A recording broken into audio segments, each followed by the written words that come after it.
தொடர்ந்து ஜல்லிக்கட்டுக்கு ஆதரவான போராட்டங்கள் தமிழகத்தினுடைய பல்வேறு இடங்களில் மிக உக்கிரத்தை அடைந்திருக்கிறது என்று சொல்லலாம். அந்த வகையில் தற்போது நாம் இருக்கக்கூடிய இடம் அலங்காநல்லூரில் தான் தற்போது நாம் இருக்கிறோம். இந்த இடத்தில் தொடர்ச்சியாக மக்கள் தங்களுடைய கோரிக்கைகளை வலியுறுத்தி இந்த இடத்தில் போராட்டத்தில் ஈடுபட்டு வருகிறார்கள். இந்த ஜல்லிக்கட்டுக்கு ஆதரவாக இன்றைய தினம் பல நிகழ்வுகள், அரசியல் சட்டம், அதாவது அவசர சட்டமாகட்டும், மற்றபடியான சட்டங்களை இயற்றுதல், அமைச்சகங்கள் ஒப்புதல் கொடுப்பது என பல நிகழ்வுகள் எல்லாம் நடைபெற்று இருக்கிறது. இது குறித்த கருத்துக்களை, இன்றைய தினத்தில் நடைபெற்ற கருத்துக்களை, இந்த சட்ட முன்மொழிவாகட்டும், மற்றபடியான நிகழ்வுகளாகட்டும், இந்த பகுதியில் போராட்டத்தில் ஈடுபட்டிருக்கக்கூடிய மக்கள் எப்படி பார்க்கிறார்கள் என்பது குறித்த கருத்துக்களை இந்த பகுதியில் இணைந்திருக்கிறவர்களோடு நாம் பேசலாம்.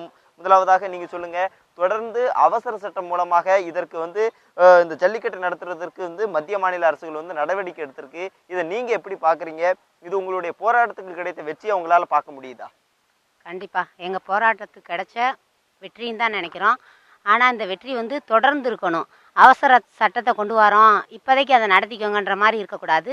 பீட்டான்ற ஒரு அமைப்பை நிரந்தரமாக தடை செஞ்சுட்டு எங்களுடைய இந்த பாரம்பரிய கலாச்சாரம் தொடர்ந்து நடக்கணும். அவசர சட்டம் போட்டோம் இன்னைக்கு நடந்தோன்னு இருக்கக்கூடாது. பாரம்பரியமாக எப்படி நடந்துக்கிட்டு இருந்துச்சோ அது மாதிரி பாரம்பரியமாக அந்த விளையாட்டு தொடர்ந்து எங்களுக்கு நடக்கணும். இதை மக்கள் சொன்னாங்க, மாணவர்கள் கூடியிருக்காங்க, பெண்கள் கூடியிருக்காங்கன்றதுக்காக அவசரமான எந்த சட்டம் இருக்காமல் நிரந்தரமான சட்டம் நீதிமன்றம் எங்களுக்கு கொடுக்கணும். இதுக்கு மத்திய அரசும் மாநில அரசும் கண்டிப்பாக ஒத்துழைப்பு கொடுத்து இதை செஞ்சு கொடுக்கணும் எங்களுக்கு. நிச்சயமாக தொடர்ந்து மத்திய மாநில அரசுகள் அவசர சட்டம் மூலம் இதற்கான ஒரு ஒப்புதல் என்பது வழங்கி ஜல்லிக்கட்டை நடத்துவதற்கான நடவடிக்கைகளை முன்னெடுத்து வந்தாலும் கூட ஒரு நிரந்தர சட்டம் வேண்டும் என்ற கோரிக்கை வைத்திருக்கிறார்கள். இப்படிப்பட்ட சூழ்நிலையில் தான் தமிழகம் அரசு கொடுத்த அந்த அவசர சட்டத்திற்கு மத்திய சட்ட அமைச்சகமாகட்டும், மத்திய கலாச்சார அமைச்சகமாகட்டும் அனைத்தும் தற்போது ஒப்புதல் வழங்கி இருக்கக்கூடிய செய்திகள் எல்லாம் கிடைத்திருக்கிறது. இதை இந்த மக்கள் எப்படி பார்க்கிறார்கள்? தொடர்ச்சியாக மாணவர் என்ற முறையில் இந்த ஜல்லிக்கட்டிற்காக போராட்டத்தில் கலந்து கொண்டு காவல்துறையினரால் கைது செய்யப்பட்டு பின்பு விடுவிக்கப்பட்ட மாணவர்களும் இணைந்திருக்கிறார்கள். அவர்களோடு இந்த போராட்டத்தில் அவர்களுடைய பங்கு மற்றபடியானது குறித்து பேசலாம். நீங்க சொல்லுங்க, இப்ப மத்திய சட்ட அமைச்சகமும் கலாச்சார அமைச்சகமும் சரி இந்த அவசர சட்டத்துக்கு ஒப்புதல் வழங்கியிருக்கு. இந்த போராட்டத்தில் தொடர்ந்து நீங்க கைது செய்யப்பட்டு வந்ததுல இருந்து இப்ப வரைக்கும் இது உங்களுக்கு கிடைத்த வெற்றியா பார்க்கலாமா, இல்ல அந்த சட்டத்தை நீங்க எப்படி பாக்குறீங்க? என்னை பொறுத்தளவு இப்ப எப்படின்னு தெரிஞ்சா இது ஒரு கண் துடைப்பு மாதிரி எனக்கு தெரியுது. என்ன காரணம்னு கேட்டிங்கன்னா, அவசர சட்டம் இயற்ற முடியலை அப்படின்னு கை வச்ச மத்திய அரசு இன்றைக்கி ரயில் மறியல் மற்ற போராட்டங்கள் எல்லாம் முத்தின ஸ்டேஜில் இப்போ நாங்கள் அவசர சட்டத்தை அப்படின்னு சொல்கிறாங்க. ஆனால் அந்த அவசர சட்டம் எங்களை பொறுத்தளவு எப்படின்னா, உச்சநீதிமன்றமோ உயர்நீதிமன்றமோ தலையிட முடியாத அளவுக்கு, பீட்டா போன்ற நிறுவனங்கள் தலையிட முடியாத அளவுக்கு இதில் கரெக்டாக எங்களுக்கு செஞ்சு கொடுக்கணும். நாங்கள் இவ்வளோ தூரம் போராடி பிறகு அந்த உரிமையை பிற்காலங்களில் பின்வரும் காலங்களில் யார் தடை செஞ்சிடக்கூடாதுன்றத உறுதியாக இருக்கும். ஏன்னா இந்த போராட்டங்கள்லாம் இன்றைக்கி இவ்வளோ தூரம் முத்தி இருக்குன்னா அது காரணம் மாணவர்கள், இளைஞர்கள் தான். அவங்களுக்கு இதையே ஒரு வேலையாக செஞ்சுக்கிட்டு இருக்க முடியாது. ஒரு வாரம் 10 நாள்களில் மறுபடியும் பீட்டா அமைப்பு தடை செஞ்சுன்னா மறுபடியும் இவ்வளோ பெரிய கூட்டத்தை கூட்டி எங்களால் செய்ய முடியுமான்னு தெரியல. அதனால இதுக்கு மத்திய மாநில அரசுகள் நிரந்தரமான தீர்வு தான் காணணும். நான் இந்த என்னோட கண்ணோட்டம் தான். அதுக்கு இவங்க மத்திய மாநில அரசுகள் வழி செஞ்சு கொடுக்கணும்னு நான் விரும்புகிறேன். பீட்டாவை முதல்ல தடை செஞ்சு இந்தியாவை விட்டே வெளியேற்றணுன்றது என்னோட கருத்தாகவும் வைக்கிறேன் நான். நிச்சயமாக தொடர்ந்து இந்த பகுதியில் பல நாட்களாக போராடி வரக்கூடிய மக்களினுடைய கருத்து என்ன என்று பார்த்தோம். எப்படி சட்டம் இயற்றினாலும் சரி அந்த சட்டத்தின் மூலமாக மீண்டும் பீட்டா ஜல்லிக்கட்டிற்கு தடையை வாங்கிவிடக்கூடாது. அப்படிப்பட்ட ஒரு சட்டத்தை மீண்டும் இயற்ற வேண்டும் என்ற கோரிக்கையை இந்த பகுதியில் இருக்கக்கூடிய மக்கள் முன்வைத்திருக்கிறார்கள். அதற்கான நடவடிக்கைகளை மத்திய மாநில அரசுகள் இணைந்து எடுக்க வேண்டும் என்ற ஒரு கருத்து தான் தற்போது வரை இருந்து கொண்டிருக்கிறது. தொடர்ச்சியாக இந்த அலங்காநல்லூரில் என்று போராட்டம் ஆரம்பித்ததோ அன்று முதல் இன்று வரை நியூஸ் 7 தமிழ் இந்த களத்திலிருந்து இங்கு நிலவக்கூடிய சூழல்களை தொடர்ச்சியாக பதிவு செய்து வருகிறது. அப்படியாக இந்த களத்தில் போராட்டம் ஆரம்பித்த நாள் முதல் நம்முடைய செய்தியாளர் சுடலை குமார் இந்த களத்திலிருந்து பல்வேறு தகவல்களை நமக்கு வழங்கி கொண்டிருக்கிறார். தொடர்ச்சியாக இந்த போராட்டம் கடந்து வந்த பாதை, தற்போது இந்த சட்டம் இயற்றப்பட்டிருக்கக்கூடிய நிலை, இவற்றை குறித்து தொடர்ச்சியாக அவர் மேலும் இந்த தொகுப்பை அவர் தொடங்குவார்.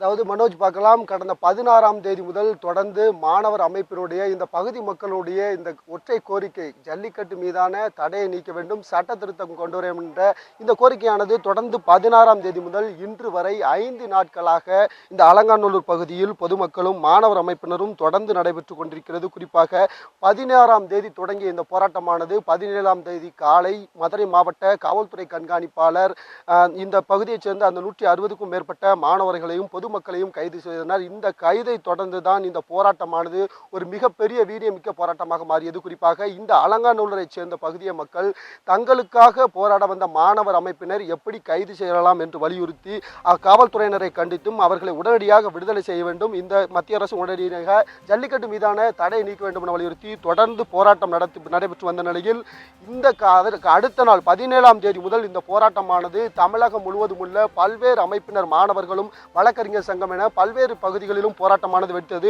குறிப்பாக கடந்த 2 நாட்களாக இந்த மாணவர்களின் போராட்டமானது தீவிரமடைந்தது. தமிழகத்தின் அனைத்து மாவட்டத்திலும் இந்த போராட்டமானது வலுப்பெற்ற நிலையில் தொடர்ந்து இன்று 5வது நாள், அதாவது 100 மணி நேரத்தையும் தாண்டி இந்த அலங்காநல்லூரில் கிராம மக்களும் மாணவர் அமைப்பினும் தொடர்ந்து போராட்டத்தில் ஈடுபட்டு வருகின்றனர். இரவு பகல் என்றும் பார்க்காமல் இரவு கொட்டும் பனியிலும் சரி, பகல் கொட்டும் வெயிலிலும் சரி, தொடர்ந்து இந்த பகுதியைச் சேர்ந்த பொதுமக்கள் தங்களுடைய கோரிக்கைகளை முன்வைத்து இந்த போராட்டம் நடத்தி வந்த இந்த சூழலில் பகுதி மக்கள் மட்டுமின்றி தமிழகத்தின் முழுவதும் இந்த போராட்டம் தீவிரமடைந்த நிலையில் மத்திய மாநில அரசுகளானது இதற்கு பல்வேறு முயற்சிகளை எடுத்துள்ளது. குறிப்பாக தமிழக முதல்வர் உடனடியாக டெல்லிக்கு சென்று பாரத பிரதமர் நரேந்திர மோடி அவர்களை இந்த சட்டம் குறித்து கண்டிப்பாக அவசர சட்டம் கொண்டு வரும் என்று வலியுறுத்தினார். அதனைத் தொடர்ந்து இன்று காலை இதற்கான ஒரு அவசர, அதாவது மத்திய அரசின் இந்திய அரசியலமைப்பு சட்டத்தின்படி மிருகவதை சட்டத்தில் ஒரு சட்ட திருத்தம் கொண்டு வந்து அதனை உடனடியாக அவசர சட்டம் நிறைவேற்ற வேண்டும் என்று தமிழக அரசின் சார்பில் மத்திய உள்துறை அமைச்சரிடம் வலியுறுத்தப்பட்டது. அதனைத் தொடர்ந்து மத்திய உள்துறை அமைச்சமானது தமிழக அரசு இந்த சமர்ப்பித்த 1 மணி நேரத்தில் இதற்கான ஒப்புதலை அளித்துள்ளது. தற்பொழுது இன்று நள்ளிரவோ அல்லது நாளை காலையோ இதற்கான ஒப்புதலை குடியரசுத் தலைவர் வழங்க உள்ளார். அதனைத் தொடர்ந்து தமிழக அரசானது இதற்கான அவசர சட்டம் ஒன்றை பிறப்பிக்க உள்ளார்கள். இந்த சூழலில் இந்த பகுதி மக்களை பொறுத்தவரையில் இந்த மத்திய மாநில அரசுகள் எடுத்த முடிவானது தங்களுக்கு ஒரு வரவேற்பை பெற்றிருந்தாலும், ஆனால் நிரந்தர தீர்வு காண வேண்டும், அதாவது இந்த ஜல்லிக்கட்டிற்கான நிரந்தர தீர்வு கிடைக்கும் வரை எங்களுடைய போராட்டம் தொடரும் என்று அவர்கள் தெரிவித்து வருகின்றனர். தொடர்ந்து இன்று 5வது நாளாக நள்ளிரவு வரை இப்பகுதிய மக்களை பார்க்கலாம். இந்த பகுதியில் முகாமிட்டுள்ள இந்த கோரிக்கைகளை வலியுறுத்தி போராட்டத்தில் ஈடுபட்டவர்களுக்கு இந்த பகுதியைச் சேர்ந்த பொதுமக்களும் சரி, பல்வேறு தன்னார்வல தொண்டு நிறுவனங்களைச் சேர்ந்தவர்களும் சரி, குடிப்பதற்கு குடிநீர், பிஸ்கட், உணவு போன்ற பொருட்களை கொடுத்து வருகின்றனர். அவ்வாறாக போராட்டமானது தொடர்ந்து நீடித்து வரும் இந்த நிலையில் நாளைய தினம் இந்த மத்திய மற்றும் மாநில அரசுகள் எடுத்த நடவடிக்கை குறித்து முக்கியமான முடிவுகள் வெளிவர உள்ளது. இந்த நிலையில் இந்த போராட்டத்தில் ஈடுபட்டவரோடு நம் கருத்துக்களை பகிர்ந்து கொள்ளலாம். அதாவது தற்பொழுது மத்திய மாநில அரசுகள் நடவடிக்கை எடுக்கப்பட்டு வருகிறது. இந்த 5 நாளாக தொடர்ந்து போராட்டம் எடுத்து வர்றீங்க. தற்பொழுது அவர்கள் எடுக்கப்பட்ட நடவடிக்கை குறித்து உங்களுடைய கருத்து? இது தற்காலிக சட்டமாக தான் நினைக்கிறோம். இது தற்காலிக சட்டமாக தான் நினைக்கிறோம். இது விலங்கியல் பட்டியலிருந்து காளைகள் நீக்கப்பட வேண்டும். அப்போ தான் தீட்டாவே தடை செய்யப்பட வேண்டும். அப்போ தான் இந்த போராட்டம் முழுமையாக தீர்வு காண முடியும். கண்டிப்பாக அவர்கள் சொன்ன கருத்துக்களை கேட்டிருப்பீங்க. இன்னும் பலர் நம்மோடு இணைந்திருக்கார்கள். அவரிடம் பல கருத்துக்களை கேட்கலாம். அம்மா சொல்லுங்க, தொடர்ந்து 5வது நாளாக இன்று போராட்டம் நடத்தி வரீங்க. மத்திய அரசும் மாநில அரசும் சரி தொடர்ந்து இதுக்கு நடவடிக்கை எடுத்து நாளை தினம் அவசர சட்டம் கொண்டு வர இருக்கிறாங்க. இந்த நிலையில ஜல்லிக்கட்டு வந்து கண்டிப்பாக ஓரிரு நாள் நடக்கும், எனது தலைமை நடக்கும்னு முதல்வர் பன்னீர்செல்வம் தெரிவிச்சிருக்காங்க. அந்த கருத்து இப்போவாது இதை சொன்னதுக்கு வந்து நாங்கள் முதல்வருக்கு வந்து தேங்க்ஸ் சொல்லிக்கிறோம். ஆனால் இப்போ வந்து அந்த அவசர சட்டம் எடுக்க முடியும்னு சொல்கிற முதல்வர் வந்து இதை முன்னாடியே எடுத்திருந்தா நாங்கள் இவ்வளோ போராட வேண்டிய அவசியமே இல்லையே. அப்போ சான்ஸ் இருந்திருக்குல்ல, சான்ஸ் இருந்தும் அவங்க ஏன் இந்த சட்டத்தை அவங்க வந்து எடுக்காமல் இருந்திருக்காங்க? இருந்தாலும் இப்படி இவங்க வந்து அந்த எங்களுக்கு ஒரு சான்ஸ் கொடுத்துருக்காங்க. எங்கள் தமிழ்நாடோட ஒற்றுமையை காட்டுறதுக்கு வந்து அவங்க ஒரு சான்ஸ் கொடுத்துருக்காங்க. அதுக்காக நாங்கள் தேங்க்ஸ் சொல்லிக்கிறோம். நியூஸ் 7 சேனலுக்கும் நாங்கள் தேங்க்ஸ் சொல்லிக்கிறோம். அதே மாதிரி எங்களுக்காக வந்து இந்த போராடின வந்து ஸ்டூடெண்ட்ஸுக்கு வந்து நாங்கள் ஃபஸ்ட்டு ரொம்ப ரொம்ப ரொம்ப ரொம்ப தேங்க்ஸ் சொல்லிக்கிறோம். அதாவது இந்த பகுதியை பொறுத்தவரையில் இப்பகுதி மக்களுக்கு ஆதரவாக தமிழகத்தின் பல்வேறு பகுதிகளிலும் இருந்து வந்திருந்த மாணவர்கள் இவர்களுக்கு ஆதரவாக போராடி வருகின்றனர். இது குறித்து கேட்கலாம். ஐயா, 2 ஆண்டுகளாக ஜல்லிக்கட்டுக்கு தடை வைத்திருந்த நிலையில் தற்பொழுது இந்த ஆண்டு மாணவர்களின் போராட்டம் வீரியமிக்க போராட்டமாக மாறியுள்ளது. அதன் பெயரில் தான் தற்பொழுது மத்திய மாநில அரசுகள் நடவடிக்கை எடுத்துள்ளது. என்ன மாதிரியான நடவடிக்கைகள் எடுத்தால் இந்த போராட்டம் கைவிடப்படும்? இந்த போராட்டமானது தொடர்ந்து 5 நாளாக தொடர்ந்து இந்த இடத்தில் நடைபெற்று கொண்டிருக்கிறது. இந்த ஒரு நாள் மட்டும் இந்த ஜல்லிக்கட்டு நடக்கிறதுக்கு எங்களுக்கு ஆர்டர் வாங்கி கொடுத்தா பார்த்தாது. தொடர்ந்து இந்த விலங்கு பட்டியலில் இருந்து இதை முழுமையாக நீக்கி தொடர்ந்து வருஷந்தோறும் இந்த ஜல்லிக்கட்டு தொடர்ந்து நடந்துடணும்.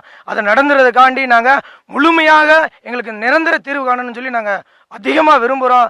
அப்படி ஒரு நாள் மட்டும் நடக்கிறதுக்காண்டி இந்த தீர்வை மத்திய அரசு மாநில அரசு சேர்ந்து செய்து கொடுத்தா அதை நாங்கள் ஏற்றுக்கொள்ள மாட்டோம். தொடர்ந்து இந்த போராட்டத்தை நாங்கள் கைவிட மாட்டோம்.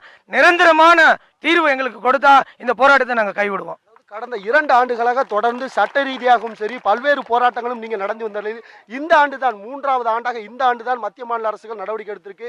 கண்டிப்பாக வாடிவாசல் வழியாக காளைகள் திறக்கப்படும். தமிழக முதல்வர் தலைமையில் இந்த ஜல்லிக்கட்டு போட்டியானது நடைபெறும்னு அறிவிச்சிருக்காங்க. இதை நீங்க ஏத்துக்கிடுவீங்களா? அதாவது நிரந்தரமாக நடக்கும் தான் நாங்கள் வந்து ஆசைப்படுறோம். நிரந்தர தடை இல்லாமல் இந்த ஜல்லிக்கட்டு நடத்துறதுக்கு மத்திய அரசு மாநில அரசும் தொடர்ந்து நடவடிக்கை எடுத்து அதுக்கான உரிய தீர்வை வந்து கொடுக்கணும். அதாவது அப்போ வந்து இப்போ நாளைக்கு அவசர சட்டம் பிறப்பித்து அதுக்கு ஜல்லிக்கட்டு காளைகள் இங்கே திறக்கப்படும்னு அவங்க அறிவிச்சாங்கன்னா அதுக்கு நீங்கள் ஒத்துக்கிட மாட்டீங்க? இல்லை, நிரந்தரமாக வேணும். பழமைமிக்க 1000 ஆண்டுகள் பழமைமிக்க ஜல்லிக்கட்டு வந்து நிரந்தரமாக இந்த ஊரில் வந்து நடந்துக்கிட்டு இருக்காங்க.